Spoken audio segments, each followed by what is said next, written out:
Hello everyone. सो आज है day 8 हमारे 15 डेज स्किल इम्प्रूवमेंट चैलेंज का। तो यहाँ पे मैंने डिस्कस करा एक ऐसा टॉपिक जिससे हर बच्चा जिस हर स्टूडेंट को लगता है कि ये टॉपिक बहुत ज़्यादा डिफिकल्ट है और बहुत ज़्यादा ही बहुत ज़्यादा डिफ़िकल्ट है और आसानी से समझ में नहीं आता, बहुत ज़्यादा कॉम्प्लिकेटेड लगता है। क्योंकि अक्सर करके जब भी हम लोग अपने first year, second year, third year में होते हैं तो हम लोगों को डीएसए से ऐसा लगता है कि बहुत ज़्यादा कॉम्प्लिकेटेड टॉपिक है, ये इतनी आसानी से आता ही नहीं है, कैसे सीखेंगे? हर चीज़ तो इसी पे बेस है। तो आज मैंने उसी टॉपिक को बहुत ही सिंपल से वर्ड्स में, बहुत ही छोटे से टॉपिक में आपको उसका बेसिक समझाया है। मैंने भी ऐसे ही पढ़ा है, तो मैं भी आपको ऐसे ही शेयर कर रही हूँ। तो ये बहुत ज़्यादा सिंपल सा टॉपिक है। तो अगर आप मेरे वीडियो पे नए हो और नहीं पता है कि 15 डेज़ स्किल इम्प्रूवमेंट चैलेंज क्या है, तो जाके मेरे चैनल का फर्स्ट वीडियो ज़रूर देखना। मैंने उसमें शेयर करा है कि 15 डेज़ स्किल इम्प्रूवमेंट चैलेंज क्या है और हम इसमें क्या-क्या करने वाले हैं। लेकिन मैं यहाँ पे आपको एक छोटा-सा ओवरव्यू दे देती हूँ कि क्या है ये। तो 15 डेज़ स्किल इम्प्रूवमेंट एक छोटा-सा इनिशिएटिव है हमारी स्किल को बूस्ट अप करने के लिए, क्योंकि रिसेंट में इतने सारे इंटरव्यूज़ चल रहे हैं, इतनी सारी हायरिंग हो रही है। तो अब उसमें हमें अपना बेस्ट देना है, तो उसके लिए स्किल को इम्प्रूव करना बहुत ज़्यादा ज़रूरी है। कहीं न कहीं स्किल लैक हो रही है, तभी हमारे इंटरव्यूज़ कभी नहीं क्लियर हो रहे, कभी एग्ज़ाम्स नहीं क्लियर हो पाते हैं।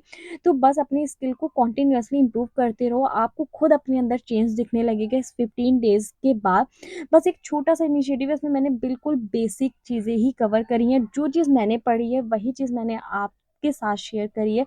तो एक सिंपल सा एक चैलेंज लिया था, एक छोटा-सा, कि देखते हैं 15 डेज़ में कितनी हमारी स्किल इम्प्रूव हो सकती है। आई होप उसके रिज़ल्ट दिख रहे हैं। तो अगर आप मेरे वीडियोज़ नहीं देखे तो प्लीज़ जाके, मैंने प्लेलिस्ट बना दी है, तो आप वहाँ से जाके ये 15 डेज़ का चैलेंज कंप्लीट कर लो, तो आपको भी बहुत ज़्यादा हेल्प मिलेगी। और बस हमारा टारगेट यही है कि 2025 खत्म होने से पहले एक अच्छी-सी जॉब सिक्योर करनी है हमारी फ़ील्ड में, जिससे हमें बहुत हेल्प मिलेगी हमारे फ्यूचर करियर ग्रोथ के लिए। तो चलो आज का जो वीडियो है वो स्टार्ट करते हैं। तो यहाँ पे मैंने डीएसए को बहुत ही सिंपल सी लैंग्वेज में, बहुत ही शॉर्ट वे में मैंने बस चीज़ों का ओवरव्यू लेके लिखा है। आप इसको डीप में पढ़ना चाहते हो तो ये चीज़ें बहुत ज़्यादा डेप्थ में है, तो उसको आप धीरे-धीरे सीखो, बट यहाँ पे आप एक ओवरव्यू ले लो, ताकि चीज़ें आप लोगों को बहुत ज़्यादा हाई ना लगे कि बहुत ज़्यादा टिपिकल होता है, ऐसा कुछ नहीं है। तो चलो स्टार्ट करते हैं। सबसे पहले डीएसए क्या है? तो DSA is a foundation of problem solving in computer science and helps in building efficient and optimized programs. तो देखो, बहुत सिंपल लैंग्वेज में लिखा है। तो देखो, मैं खुद एक स्टूडेंट हूँ, तो मैं यहाँ पे सिर्फ आपके साथ टॉपिक शेयर करती हूँ कि मैं कैसे पढ़ रही हूँ। बाकी आप इसके बारे में और अच्छे से पढ़ पाओ, आप इसके बारे में और कैसे पढ़ते हो, वो सब आप पे डिपेंड करता है। मैं सिर्फ यहाँ पे आपके साथ एक टॉपिक डिस्कस कर रही हूँ बेसिक से, कि कौन-सी टॉपिक मैं पढ़ रही हूँ और मैं अपनी स्किल कैसे इम्प्रूव कर रही हूँ, मैंने वही जर्नी आपके साथ शेयर करी है। तो आई होप आपको ये वीडियो पसंद आए और इससे आपको हेल्प भी मिले, तो वीडियो को पूरा ज़रूर देखना। देन मैंने डिस्कस करा है व्हाट इज़ डेटा स्ट्रक्चर। अब सबसे पहले डीएसए होता क्या है? तो data structure is a way of storing and organizing data to perform operations efficiently. देखो, बहुत सिंपल लैंग्वेज में लिखा है। देन अब डेटा स्ट्रक्चर के टाइप्स क्या होते हैं? तो सबसे पहले एक लीनियर डेटा स्ट्रक्चर होता है, देन होता है non linear data structure. I am really sorry. फिर उसके बाद लीनियर डेटा स्ट्रक्चर में क्या-क्या होता है? Array, linked list, stack and Q. तो ये 4 चीज़ होती हैं हमारे लीनियर डेटा स्ट्रक्चर में। अब एरे क्या होता है? मैंने उसको भी सिंपल लैंग्वेज में लिखा है, collection of elements stored at contiguous memory location. फिर बस सिमिलरली मैंने लिंक्ड लिस्ट को भी एक्सप्लेन करा है, एंड स्टैक को एंड क्यू को। जितना एक बेसिक होना चाहिए मैंने उतना यहाँ पे लिखा है, बाकी इन चीज़ों का डेप्थ बहुत ज़्यादा है, तो वो आप पढ़ सकते हो अलग से। मैंने जो 15 डेज़ का ये चैलेंज है, मैंने सिर्फ इसमें बेसिक कवर करने का ही सोचा था, इसीलिए मैंने यहाँ पे इसको भी बेसिक ही रखा है। फिर उसके बाद है नॉन लीनियर डेटा स्ट्रक्चर। अब नॉन लीनियर डेटा स्ट्रक्चर में क्या-क्या आता है? Tree, graph and heap. अब ट्री क्या होता है? ये एक हियरार्किकल स्ट्रक्चर होता है with parent and child relationship, for example binary tree and binary search tree. देखो, बहुत सिंपल सा है, ये हम लोगों ने पढ़ा होगा, बट कई बार हम लोग कंफ्यूज हो जाते हैं, तो यहाँ पे आपका एक रिवाइज हो जाएगा अगर पढ़ा होगा, और नहीं पढ़ा होगा तो आप पढ़ लोगे। फिर बस सिमिलरली ग्राफ में क्या होता है? नोड्स होते हैं जो कनेक्टेड बाय एजेस होते हैं, सोशल नेटवर्क हो गया। हीप क्या होता है? ये एक स्पेशलाइज्ड ट्री बेस्ड स्ट्रक्चर होता है फॉर इफिशिएंट प्रायोरिटी ऑपरेशंस। फिर उसके बाद देन है second one, what is an algorithm. Algorithm क्या है, डीएसए में तो एल्गोरिदम्स है। And algorithm is a step by step approach to solving problem efficiently. Like step by step approach जो हम किसी प्रॉब्लम को इफिशिएंटली सॉल्व करने के लिए यूज करते हैं वो होती है एल्गोरिदम। अब टाइप ऑफ एल्गोरिदम्स क्या है, तो फर्स्ट है searching algorithm, second one is sorting algorithm, third one is graph algorithm and fourth is recursion and dynamic programming. अब सर्चिंग एल्गोरिदम में भी दो टाइप के सर्च हैं, एक लीनियर सर्च और बाइनरी सर्च। अब इसमें फिर सेकंड वन है शॉर्टिंग में। अब शॉर्टिंग एल्गोरिदम्स तो हम लोगों ने बहुत सारी पढ़ी है, like bubble short, selection short, insertion short हो गया, मर्ज शॉर्ट हो गया एंड क्विक शॉर्ट हो गया। अब देखो इनका एक्सप्लेनेशन भी मैंने छोटा छोटा सा दिया है, तो आप उसे पढ़ लेना, आपको बहुत आसानी से समझ में आ जाएगा। मैं ये नोट्स अपने टेलीग्राम चैनल पे अपलोड कर दूंगी, तो वहाँ से जाके देख लेना एंड टेलीग्राम चैनल ज्वाइन भी कर लेना, क्योंकि मैं वहाँ पे नोट्स अपलोड करती रहती हूँ। फिर उसके बाद थर्ड है ग्राफ एल्गोरिदम। ग्राफ एल्गोरिदम्स हम लोग ने कितनी पढ़ी थी, एक बीएफएस होता है, breadth first search, then DFS था डेप्थ फर्स्ट सर्च, फिर डिजिक्स्ट्रा एल्गोरिदम। तो बीएफएस में क्या है, एक्सप्लोर्स नेबर फर्स्ट, डीएफएस में क्या है, एक्सप्लोर डेप्थ फर्स्ट, फिर डिजिक्स्ट्रा में क्या है, find the shortest path in weighted graph.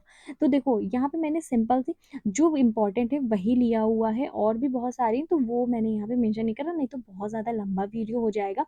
यहाँ पे सिर्फ एक बेसिक ओवरव्यू आपको डीएसए का हो जाएगा। फिर फोर वन है रिकर्सन एंड डायनेमिक प्रोग्रामिंग। अब रिकर्सन और डायनेमिक प्रोग्रामिंग क्या है, तो रिकर्सन क्या होता है, function calls itself to solve a smaller problem. फिर डीपी डायनेमिक प्रोग्रामिंग क्या है, optimization technique for solving overlapping sub problems. ठीक, देखो ये हो गया फोर। फिर उसके बाद थर्ड है time and space complexity. Time and space complexity तो होती है डीएसए में big O notation like measures algorithm efficiency. Big of one होता है तो ये क्या होता है, कांस्टेंट टाइम होता है, लाइक फास्टेस्ट है और does not depend on input size.